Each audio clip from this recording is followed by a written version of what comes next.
కాపు నేతలు మరోసారి భేటీ అయ్యారు. హైదరాబాద్లోని ఒక హోటల్లో జరుగుతున్న సమావేశానికి కాపు ఉద్యమ నేత ముద్రగడ పద్మనాభంతో పాటు దాసరి నారాయణరావు, బొత్స సత్యనారాయణ, అంబటి రాంబాబుతో పాటు పలువురు కాపు నేతలు సమావేశమయ్యారు. మరింత సమాచారం మా కరెస్పాండెంట్ చంద్రకాంత్ అందిస్తారు. చంద్రకాంత్, చెప్పండి, ఎలా ఉండబోతోంది? తర్వాత నుంచి కాపు ఉద్యమం అనేది ఎలాంటి రూపు సంతరించుకోనుంది? ఢిల్లీ కొద్దిసేపటి క్రితమే సమావేశం ప్రారంభమైంది. ముద్రగడ అధ్యక్షతన మొత్తం కూడా వివిధ పార్టీల్లో ఉన్న కాపు నేతలు, అలాగే కాపు జేఏసీ ప్రతినిధులందరూ కూడా ఈ సమావేశానికి హాజరవడం జరిగింది. చాలా స్పష్టంగా కాపు రిజర్వేషన్లకు సంబంధించి ఉద్యమాన్ని ఏ విధంగా ముందుకు తీసుకెళ్లాలనే దానిపై ముద్రగడ నేతలందరితో కూడా చర్చిస్తున్నారు.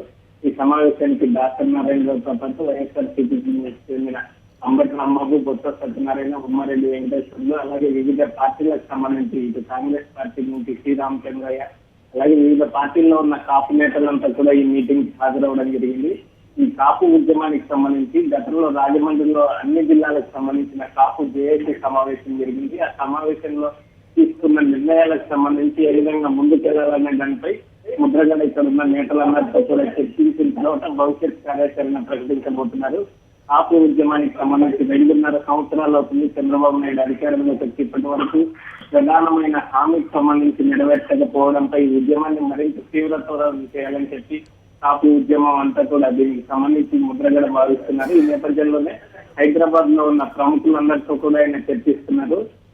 ఈ అంశంపై చర్చించేందుకే ముద్రగడ హైదరాబాద్ రావడం జరిగింది. హైదరాబాద్ లో కాపు ఉద్యమానికి మద్దతు ఇస్తున్న వివిధ వర్గాలకు చెందిన మేధావులు, అలాగే బీసీ సంఘాలతో కూడా ముద్రగడ సమావేశమై ఈ ఉద్యమానికి సంబంధించి ఏ విధంగా ముందుకు తీసుకెళ్లాలి, ప్రభుత్వంపై ఏ విధమైన ఒత్తిడి తీసుకురావాలనే దానిపై చర్చిస్తున్నారు. ఇందులో భాగంగానే కొద్దిసేపటి క్రితం ఈ దసపల్లాలో ఈ సమావేశం ప్రారంభమైంది. ఈ సమావేశంలో చర్చించిన తర్వాత భవిష్యత్ కార్యాచరణని ముద్రగడ ఈ సాయంత్రం ప్రకటించే అవకాశాలు ఉన్నాయి. బిందు. Right, thank you.